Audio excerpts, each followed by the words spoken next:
하나님 말씀은 구약성경 창세기 44장이 되겠습니다. 구약성경 70쪽 창세기 44장 1절에서 13절까지 말씀 우리 한 절씩 교독하겠습니다. 창세기 44장 1절에서 13절까지 우리 한 절씩 교독하시겠습니다. 요셉이 그의 집 청지기에게 명하여 이르되 양식을 각자의 자루에 운반할 수 있을 만큼 채우고 각자의 돈을 그 자루에 넣고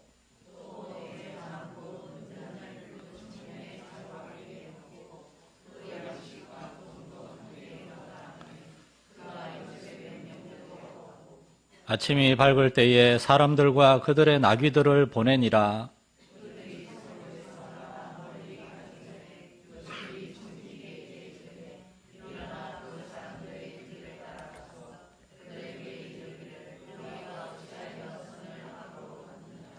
이것은 내 주인이 가지고 마시며 늘 점치는 데에 쓰는 것이 아니냐.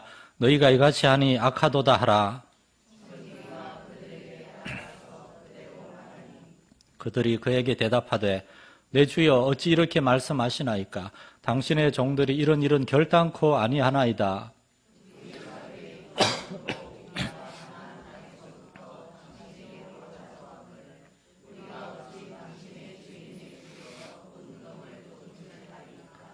당신의 종들 중 누구에게서 발견되든지 그는 죽을 것이요 우리는 내 주의 종들이 되리이다.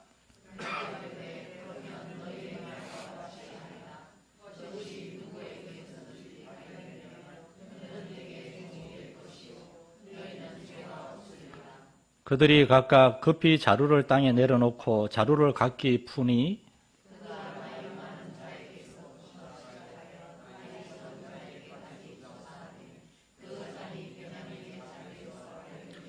같이 읽겠습니다. 그들이 옷을 찢고 각기 짐을 나귀에 싣고 성으로 돌아가니라. 아멘. 할렐루야. 예배 오신 여러분을 환영합니다. 원래 요한복음을 계속 묵상하다가 지난주에 성경을 읽다가 창세기 말씀을 새해가 시작되면서 다시 쭉 읽어나가는데 오늘 44장, 45장 이 본문 말씀을 묵상하다가 이번 설 명절을 앞두고 이 말씀을 좀 나누면 좋겠다 싶어서 잠깐 그 부분을 좀 깊이 읽고 연구하다가 한 번으로 다루기엔 부족하고 가뜩이나 요한복음 너무 딱딱한 설교 오래 해서 여러분 좀 지루하기도 할 것 같아서 이 창세기 말씀을 이 너무나 재미있는 아름다운 이야기 한 가족이 있었던 비극으로 시작했으나 그러나 하나님이 역사하심으로 정말 놀라운 해피엔딩으로 끝났던 이 야곱의 가족의 이야기를 오늘과 다음 주에 걸쳐서 잠깐 좀 이렇게 리프레시 하듯이 참고해도 좋겠다 하는 마음에 이 창세기 말씀을 오늘 좀 나누려고 합니다. 이 말씀을 통해서 저는 가족이란 무엇인가? 그리고 하나님의 가족인 교회란 무엇인가? 우리가 하나님을 믿는 믿음 안에서 가족이 되었다는 것이 무슨 뜻이고, 그러므로 우리는 어떻게 이 가족을 돌아보고 섬겨야 되는가? 거기에 대해서 우리가 한번 생각해 보려고 합니다. 여러분, 새해가 시작됐는데 여러분 성경을 읽고 계십니까? 매일 삼시세끼 밥을 먹듯이 우리도 성경을 꾸준히 읽어야 됩니다. 성경을 읽으면서 하나님이 우리에게 말씀하시고 우리의 마음에 이렇게 무언가 놓고 할 때 그때는 잠깐 스탑해서 그 부분을 좀 더 깊이 묵상하고 그러면서 하나님과의 그러한 특별한 교제가 있는 겁니다. 어떤 목사님은 이것을 아주 아름다운 그러한 이야기로 표현했어요. 하나님이 당신의 마음에 놓고 할 때. 그때 우리는 잠깐 멈춰 서서 마음의 문을 열고 하나님이 뭐라고 말씀하시는지 귀를 기울여야 돼요. 저 개인적으로 지난 며칠간 이 창세기 44장, 45장 말씀을 통해서 정말 이 시대는 지금으로부터 4,000년 전입니다. 아브라함과 야곱과 요셉이라는 사람들이 기원전 2000년에서 2300년대 사람, 지금부터 4000년 이전의 사람, 글자에 대한 기록도 없던 그 옛날 고대의 시대에 하나님께서 정말 우상들만 섬기는 사람들 가운데 아브라함을 부르셔서 그로 하여금 믿음의 가정을 이루게 하시고 아브라함과 이삭과 야곱과 이렇게 이어지는 그 믿음의 조상들, 그 믿음의 가정들 안에서 하나님이 어떻게 역사하시는가. 결국 성경은 사람들의 이야기고 가족의 이야기고 그리고 신약 성경이 이 가족은 확대되어 가지고 교회가 되죠.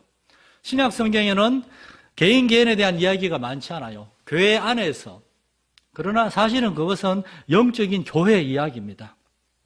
그래서 우리는 하나님의 말씀을 통해서 하나님은 우리 한 사람 한 사람과 여러분의 각 가정들과 여러분의 인생과 그리고 이 교회 공동체에 대해서 얼마나 많은 관심을 가지고 말씀하시는지 이것을 알 수가 있습니다.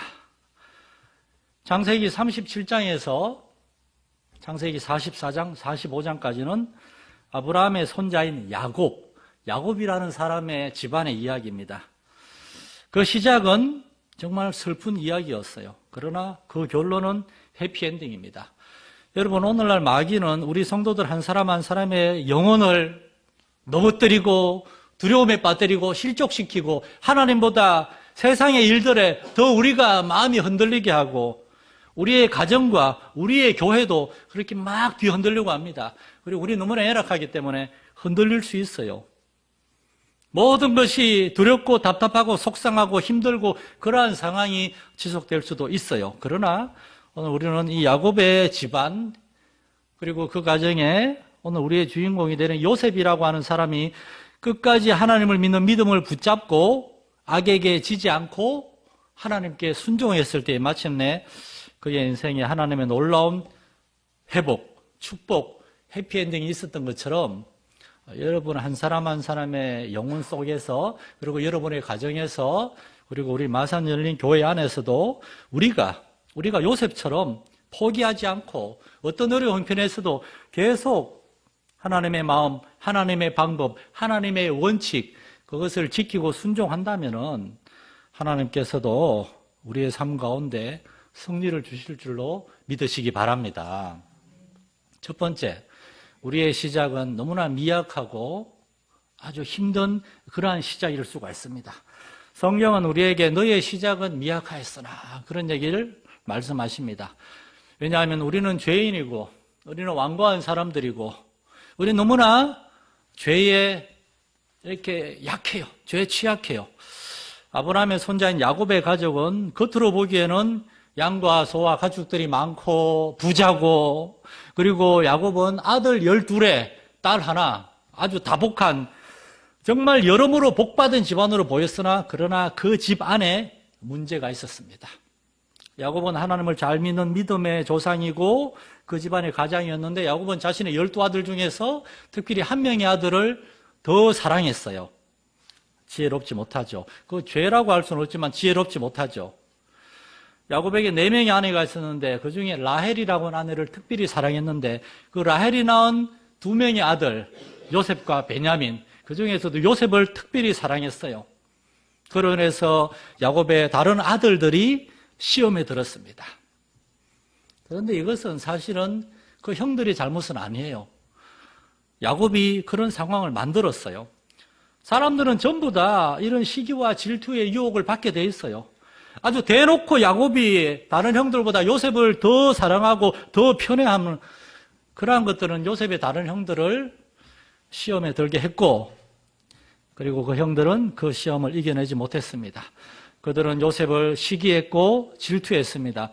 저 녀석만 없으면 아버지가 우리를 더 사랑할 텐데 저놈만 없으면 우리가 아버지의 재산을 다 물려받을 텐데 요셉의 형들은 그 마귀가 주는 시험을 이겨내지를 못하고 그 시험에 넘어지고 말았어요. 그리고 그들의 마음은 점점 마귀가 지배하게 되었습니다. 우리는 이 이야기를 그 이전에 창세기 4장에서부터 이미 보아서 알고 있습니다. 아담과 하와의 첫 번째, 두 번째 아들인 가인과 아벨이 다 하나님께 제사를 올려드렸는데 하나님이 아벨의 제사는 받으시고 가인의 제사는 받지 않았어요. 그때 가인은 왜 하나님이 나의 제사를 받지 않으시지? 나의 제사가 무슨 잘못되었나? 그걸 점검하고 생각해야 되는데 가인은 그렇게 생각하지 않고 아벨 저놈만 없었으면 아벨에게 그 책임을 돌렸습니다. 죄란 이런 것입니다. 죄가 하는 일이 뭔지 아십니까? 우리의 눈을 막는 겁니다. 우리 자신 안에 있는 그러한 덜 보는 보지 못하게 만들고 다른 사람들에게 뭐가 문제가 있나. 그리고 사실은 궁극적으로 그거는 하나님께 대한 불평과 원망이에요. 그래서 모든 죄는 사실은 하나님께 짓는 거예요. 그리고 죄는 그렇게 하나님과 우리 사이를 가로막고 기도를 가로막고 말씀을 듣지 못하게 만들고 그래서 우리의 마음속에서 영적인 기쁨과 은혜와 감사를 빼앗아 가버립니다. 요셉의 형들이 그 가나안 땅에서 가장 부자인 아버지의 아들들로서 얼마나 부유하고 얼마나 그러한 복된 삶을 살고 있었음에도 불구하고 그들은 아버지가 요셉을 더 사랑한다는 그러한 이유 때문에 요셉을 미워하고 그를 마침내 죽이려고 했습니다. 요셉의 형들은 하나님을 생각하지 않았어요. 자신들의 마음과 자신들의 계획과 자신들의 그러한 행동들이 하나님 앞에서 이것이 어떤 것인가에 대해서 생각하지 않았어요. 죄는 하나님을 두려워하지 않는 것입니다. 하나님을 무시하는 거고 하나님을 잊어버리는 거예요. 마태복음에서 예수님은 분명히 말씀하십니다. 몸은 죽여도 영혼은 능히 죽이지 못하는 자들을 두려워하지 말고 오직 몸과 영혼을 능히 지옥에 멸하실 수 있는 일을 두려워하라. 요셉의 형들은 우리 아버지 야곱의 하나님, 우리 할아버지 이삭의 하나님, 정조 할아버지 아브라함의 하나님, 그 하나님이 우리를 보고 계시는 것을 잊어버렸어요. 그래서 그들은 요셉을 죽이려고 했고 요셉의 인생을 망치려고 했고 그래서 요셉을 노예상인에게 팔아버렸습니다. 그렇게 야곱의 가정에는 비극이 찾아왔습니다. 요셉의 아버지 야곱은 가장 사랑한 아들을 잃어야만 했고 요셉의 형들은 요셉을 팔아버리고 난 다음에 얼마 되지 않아서 자기들이 어떤 죄를 지었는지 그때 깨닫게 되었을 것입니다. 그리고 그들은 아버지를 볼 때마다 그리고 자기들의 막내 동생이고 요셉의 바로 밑에 동생인 베냐민을 볼 때마다 자신들이 요셉을 어떻게 했는지를 기억했고 그 두려움과 죄책감 속에서 22년을 살아야 했을 것입니다. 그리고 요셉은 형들에 의해서 팔려서 애굽에 끌려가야만 했어요. 자, 이 과정에서 행복한 사람은 아무도 없게 되었어요. 죄란 이런 것입니다. 죄는 죄를 지은 사람이나 그 누구나 모두를 불행하게 만드는 겁니다. 여러분, 우리 안에 있는 죄와 그러한 연약한 것들을 하나님 앞에서 두려워하고 하나님 앞에서 그것 때문에 울면서 기도할 수 있는 저와 여러분이 될 수 있기를 간절히 바랍니다. 하나님은 우리의 마음을 아세요. 교회 안에도 마귀가 역사할 수가 있습니다. 교회 안에서 우리 옆에 있는 사람들을 보세요. 세상에 수많은 교회들이 있는데 하나님이 내 옆에 있는 사람을 정말 마산 땅에서 그래도 가장 작진 않지만 그러나 작고 연약한 우리 마산 연일교회에 보내주셔가지고 내 옆에서 내 앞뒤에서 같이 예배하고 같이 말씀을 듣고 같이 주를 섬기는 그러한 형제와 자매들이 되게 했습니다. 특히 우리 마산 연일교회는 다른 교회들에서 아픔과 상처를 겪고 온 사람들이 많이 있어요. 우리는 그러한 사람들을 대할 때 정말 더 신중하고 더 조심하게 대해야 됩니다. 사실은 우리는 말 한마디도 그 사람이 혹시나 상처가 되지 않을까 우리는 생각하고 그렇게 대해야 돼요. 우리 교회가 별로 크지도 않지만은 그러나 또 작지도 않아요. 이 정도 규모가 되면은 우리 자신도 모르게 편하고 친한 사람들이 더 잘 이렇게 모이고 그럴 수도 있어요. 가족 안에서도 누군가는 이렇게 다른 사람하고 더 잘 어울리지 못할 수도 있습니다. 여러분, 이러한 것이 계속하면 안 돼요. 성경은 우리에게 정말 무언가 연약한 지체가 있다면 더 관심을 가지고 돌봐야 된다고 해요. 우리는 하나님의 부르심에 응답하여 가족이 된 사람들인데 하나님이 가족이 되게 하셨으나 가족이 되어가는 과정은 여러분 정말 길고 어려운 과정입니다. 우리 마산연일교회는 언제나 우리는 새로운 시작이라고 생각하고 지금 우리 안에 있는 작고 연약한 것들, 부족한 것들, 그러한 것들을 이해하고 용납하고 제가 늘 말씀드리잖아요. 우리의 관계는 지금 시작이고 몇 년 있고 혹시나 무슨 사정이 있어서 우리가 교회를 다른 데로 옮기게 된다 하더라도 그렇다 하더라도 끝나는 게 아니라고 우리는 하늘나라에서 결국에 다시 만날 사람들입니다. 정말 목회자로서 교회를 섬기면서 성도들이 계속 같이 신앙생활하면 좋은데 어떤 사정으로 교회를 떠나게 한 사람들을 보는 건 너무나 고통스러워요. 어떤 분은 저한테 손가락질을 하면서 목회 똑바로 하세요. 저를 비난하고 저주하고 떠난 사람도 있어요. 그러나 저는 그분도 나시 후에 때가 되면 천국에서 만날 거라고 생각해요. 그리고 그때는 제가 먼저 그분에게 달려가서 그분의 손을 잡고 미안하다고, 목사로서 내가 더 사랑하지 못했고 더 섬겨주지 못해서 미안하다고 제가 먼저 얘기할 겁니다. 우리는 언제가 다시 만나게 돼 있어요. 그러므로 여러분, 지금 이 땅에서 시작해서 영원한 하늘나라에 이르기까지 우리가 하나님의 가족이라는 것을 지금부터 우리가 기억할 수 있기를 간절히 바랍니다. 둘째, 우리는 요셉의 형들이 아니라 요셉의 믿음과 인내와 순종을 본받아야만 하겠습니다. 아버지 야곱도 지혜롭지 못했고 요셉도 지혜롭지 못했어요. 아무리 어리고 절딱선이 없어도 막 형들의 잘못을 아버지한테 일러바치고 요셉도 어리석고 실수가 많았어요. 그럼에도 불구하고 요셉은 피해자죠. 요셉의 형들이 요셉을 미워하고 요셉을 애굽에 팔아넘겼죠. 자, 그 다음에 어떻게 했는가? 요셉이 애굽에 가서 어떻게 살았을까요? 창세기 37장은 요셉이 애굽에서 어떻게 살았는지를 이야기해 줍니다. 요셉이 애굽에 팔려갔을 때 나이가 17살이었습니다. 17살. 17살의 어린 요셉이 애굽으로 팔려갈 때 얼마나 당황스러웠겠습니까? 아버지의 사랑받는 아들로 살다가 하루아침에 노예가 되었어요. 그 완전히 뒤바뀐 삶에 적응하느라고 요셉은 정말 힘들었을 것입니다. 그렇게 요셉은 30살이 될 때까지 13년 동안 애굽에서 처음에는 자신의 친형들에게 버림을 받았고, 그리고 애굽에서는 보디발이라고 하는 주인에게 정말 충성했으나 그러나 그 주인의 아내의 아주 사악한 괴계에 빠져가지고 억울한 누명을 썼고 감옥에 갇혀야만 했어요. 그런데 감옥에서도 요셉은 정말 성실하게 자신의 마음을 추스리고, 얼마나 사람들에게 많이 짓밟혔습니까? 그러나 그의 마음을 추스리고 요셉은 하나님을 믿고 의지했어요. 감옥에서도 믿음과 정직함과 성실함을 잃어버리지 않았어요. 여러분, 오늘날 저는 그런 얘기를 많이 듣습니다. 사람에게 상처받는 일이 제일 두렵고 힘듭니다. 사람에게 상처받을 때가 많습니다. 맞습니다, 여러분.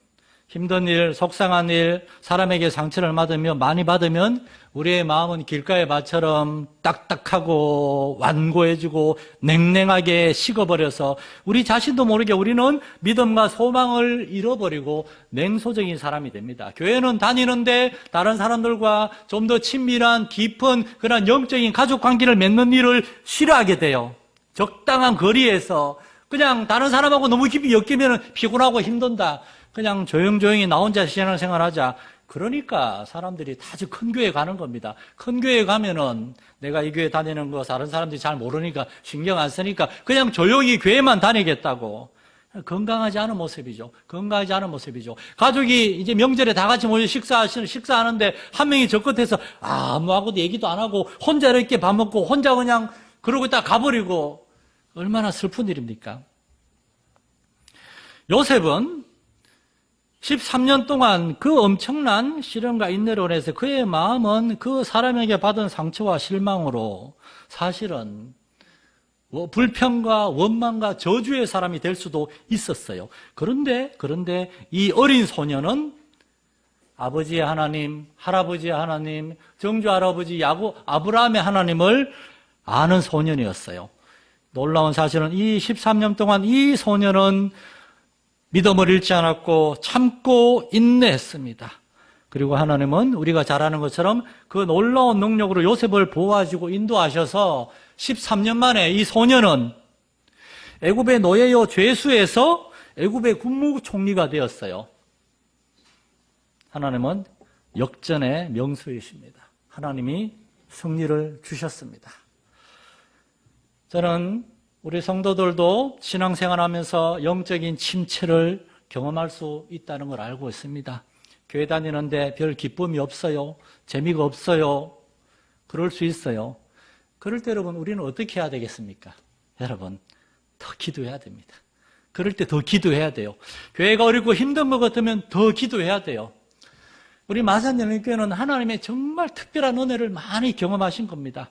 물론 지금도 우리 교회가 부족한 것이 많이 있죠. 연약한 것이 많이 있죠. 그럼에도 불구하고 여러분, 제가 우리 교회 역사를 정말 반복해서 간증하잖아요.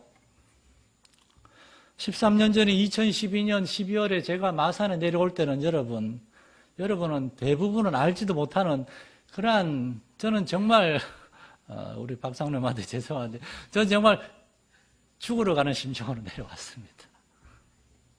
정말 마음이 힘들었어요.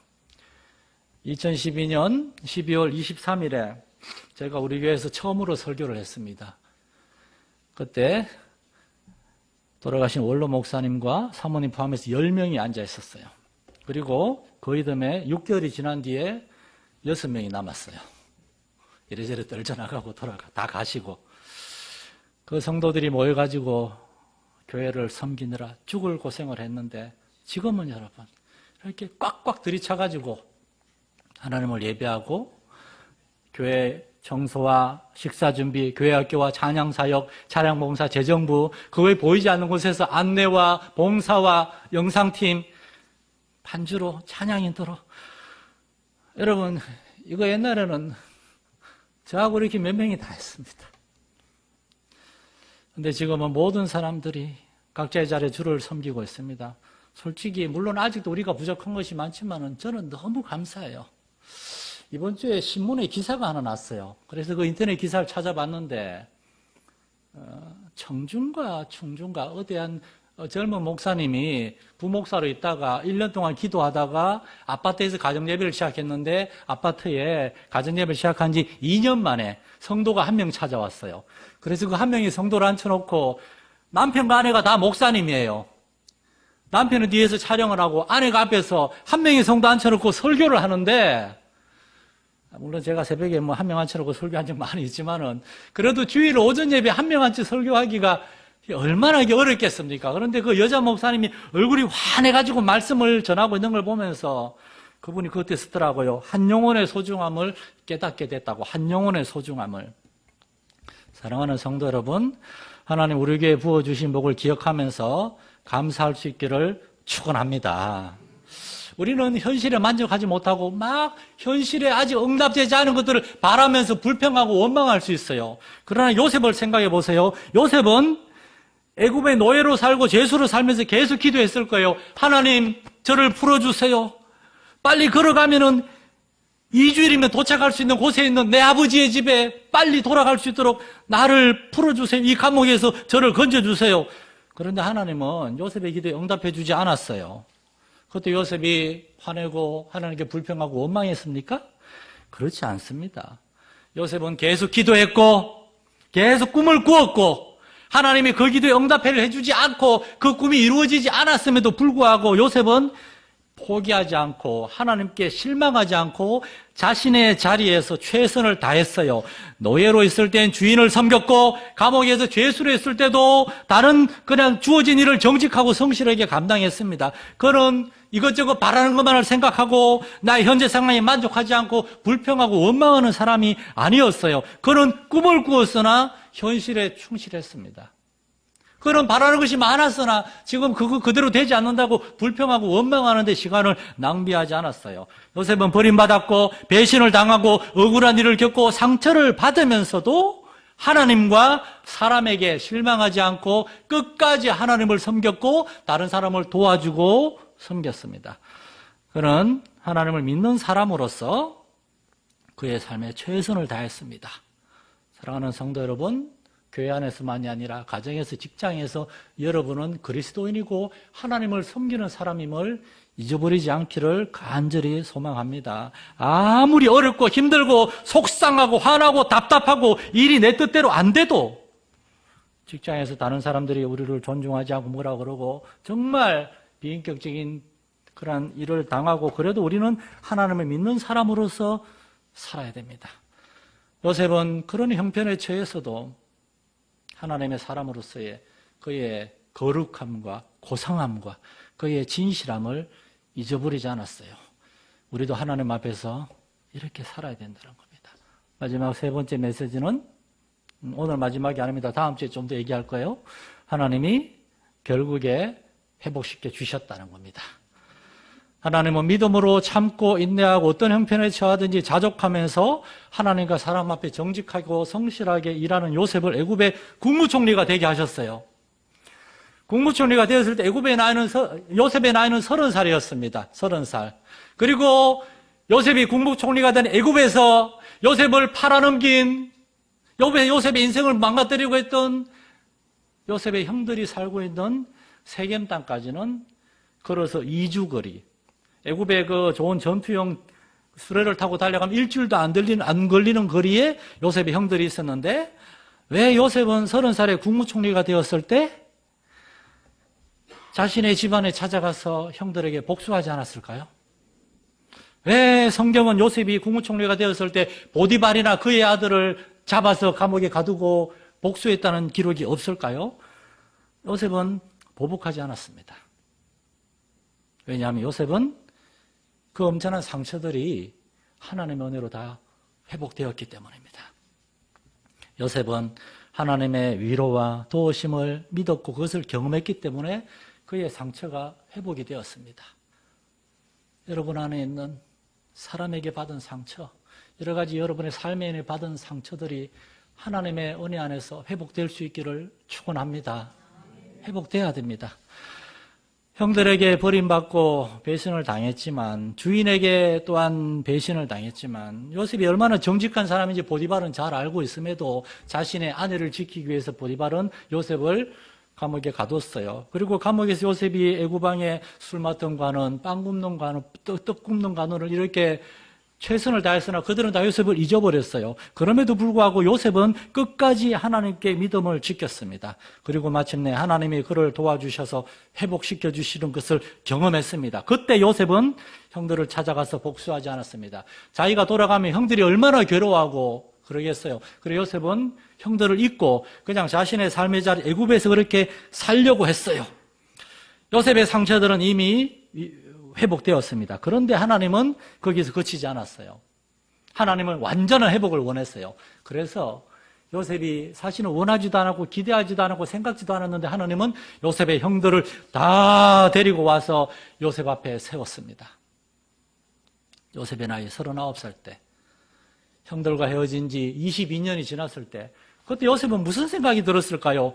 하나님, 이러지 않으셔도 되는데 형들은 형들대로 너무나 내 아버지와 내 동생 베냐민을 보고 싶으나 그냥 이미 이렇게 헤어졌는데 그들은 그들대로 살고 나도 이렇게 살면 좋겠는데. 창세기 42장에 보면 요셉이 형들을 떠나가서 울고 다시 돌아왔다고 그런 기록이 있습니다. 창세기 43장 30절에는 요셉이 아우를 사랑하는 마음이 복받쳐 급히 울 곳을 찾아 안방으로 들어가 울고 얼굴을 씻고 나와서 그 정을 억제하고 그런 말이 있어요. 요셉은 다 잊은 줄 아는데 막상 형들을 보니까 그 마음의 그 고통과 그 괴로움, 두려움들이 막 올라왔을 때 요셉은 어쩔 수 없었어요. 그래서 어떻게 했느냐? 골방에 가서 울었습니다. 여러분도 하나님 앞에서 많이 울 수 있기를 바랍니다. 요새 너무 안 울어요. 여러분 어렵고 힘들 때는 하나님 앞에 울어야 돼요. 많이 울 때 우리의 마음이 녹아내립니다. 우리의 마음을 녹일 수 있는 것은 눈물입니다. 저도 요새 갱년기가 시작됐는지 많이 웁니다. 많이 웁니다. 답답하고 힘들 때는 하나님 앞에서 많이 웁니다. 하나님 앞에서 많이 울 때 하나님이 제 마음을 녹여주실 거니까. 사람에게 아무리 뭐라고 해봐야 상황은 바뀌지 않습니다, 여러분. 우리의 마음도 풀리지 않습니다. 하나님이 역사하셔야만 됩니다. 그리고 무슨 일이 나는지 보십시오. 형들이 왔을 때 요셉은 그 형들에게 복수하지 않고 형들이 22년 전에 그들 그대로인지 아니면 무언가 바뀌었는지 알기를 원했어요. 그래서 오늘 본문에 보면은 형들의 짐을 다 돌려주고 그 안에 자신의 은잔을 하나 베냐민의 그 가방에 넣어놨어요. 요셉과 베냐민은 한 어머니에게 난 친형제입니다. 그래서 요셉은 이 형들이 22년 전에 나를 미워서 나를 팔아서 넘겼는데 베냐민을 어떻게 하는지 보자. 그때 형들은 어떻게 했습니까? 오늘 보면 13절에 보면 이 은잔이 베냐민의 짐에서 나왔을 때 형들은 그들이 옷을 찢고 성으로 돌아갔다고 되어 있었습니다. 그들이 이렇게 얘기할 수도 있었어요. 아이고 다행이다. 우리가 아니고 베냐민이니까. 베냐민 하나 버리고 우린 돌아가자. 22년 전에 형들이라면 그랬을 수도 있을 겁니다. 그런데 지금 형들은 옷을 찢으며 울었다고 그럽니다. 그리고 돌아와서 우리가 읽지는 않았지만 제가 다음 주 이 부분을 좀 자세히 다룰 건데 요셉의 형들 중에 유다가, 야곱의 넷째 아들인 유다가 요셉을 알아보지 못하고 이렇게 얘기합니다. 44장 16절에 보면 유다가 말하되 우리가 내주께 무슨 말을 하오리이까? 무슨 설명을 하오리이까? 우리가 어떻게 우리의 정직함을 나타내리이까? 그리고 잘 들어보세요. 하나님이 종들의 죄악을 찾아내셨으니 우리 모두가 다 주의 노예가 되겠나이다. 저는 이 구절을 오래 묵상했습니다. 무슨 말인가 하면 형들은 베냐민의 짐에서 은잔이 발견되었을 때 당연히 베냐민이 훔친 게 아니죠. 그걸 다 알면서도 그들은 그 순간 무언가 깨달은 겁니다. 아, 하나님이 우리의 죄악을 찾아내셨구나. 22년 전에 우리가 아무 죄 없는 우리 동생 요셉을 애굽에 팔아넘긴 그 죄, 아무 죄가 없는 요셉을 팔아넘긴 그 죄, 지금 우리가 이 애굽의 국무총리에게 우리가 아무 죄도 지은 것이 없는데 우리가 이렇게 억울한 누명을 쓰다니, 22년 전에 우리 동생이 얼마나 괴로워하면서, 얼마나 무서워하면서, 얼마나 고통, 두려움 가운데 끌려갔을까? 형들은 그걸 깨달은 겁니다. 하나님이 우리의 죄를 찾아냈습니다. 그러니까 사실은 요셉의 형들을 하나님 애굽에 데려와서 애굽을 만나게 한 거는 요셉 때문이 아니었습니다. 요셉의 형들 때문이었어요. 이들이 장차 이스라엘의 12지파의 조상들이 될 사람들인데 그 죄를 회개하지 않고 계속 살아서는 안 되죠. 그래서 요셉은 이미 상처에서 회복이 되었어요. 그러나 그 죄를 아직 회개하지 않고 있는 요셉의 10명의 형들을 하나님은 데려와서 요셉을 만나게 하시고 요셉 앞에서, 아니 요셉이 누군지 몰라요. 저게 우리 동생이고 애굽의 국무총리고 그래서 무서워서 회개하는 것이 아니라 요셉을 모르는 가운데 하나님이 우리의 죄악을 찾아냈습니다. 우리가 죄인입니다. 우리 동생 베냐민만이 아니라 우리 모두가 노예가 되겠습니다. 그리고 엎드리는 겁니다. 그리고 거기에서 요셉은 형들이 완전히 새로운 사람이 되었음을 알게 되었고, 하나님 이것 때문에 형들을 나한테 보내주셨구나. 하나님이 우리를 다시 만나게 하신 이유는 그냥 이 죄를 회개하지 않고 이 상처를 해결하지 않고 그냥 살아가는 것이 아니라 만나서 죄를 고백하고 용서하고 용서받고 그렇게 회복되고 그렇게 하나님의 가족으로 다시금 세워지기를 원하시는구나. 하나님은 다시 만나게 하시고 회복시키시고 하나가 되게 하시는 하나님이심을 믿으시기 바랍니다. 여러분의 가족들 안에 그런 관계 회복이 있어야 되겠고 교회 안에서 참된 상처의 회복이 있어야 되겠고, 그래서 우리가 하나님이 우리를 하나가 되게 하셨으며 우리를 가족이 되게 하셨으며, 그래서 하나님은 우리를 통하여 영광을 받고자 하시는 그러한 하나님이심을 기억할 수 있는 저와 여러분이 될 수 있기를 간절히 축원합니다. 하나님 아버지, 요셉과 형들, 하나님이여, 그 형들이 요셉을 미워하고 하나님 애굽에 팔아넘겼습니다. 그러내서 요셉은 끔찍한 고통 가운데 힘든 시간을 살아야 했고, 그러나 요셉의 형들도 아버지를 볼 때마다, 베냐민을 볼 때마다 그 두려움과 죄책감 속에서 살아야 했을 것입니다. 각자의 자리에서 그들은 그냥 잊어버리고 살아갈 수도 있었으나 하나님은 굳이 그들을 다시 만나게 하셨습니다. 죄와 아픔과 상처는 용서하고 용서받고 회복되어야 하기 때문입니다. 우리의 가족들 가운데, 우리의 교회 가운데, 주님을 섬기는 사람들 가운데 참된 용서와 회복이 있게 하여 주옵소서. 그래서 우리가 누구인지를, 우리는 하나님 안에서 한 지체요 가직임을 다시금 기억하는 우리 성도들 되게 해 주옵소서. 예수님의 이름으로 기도드립니다. 아멘.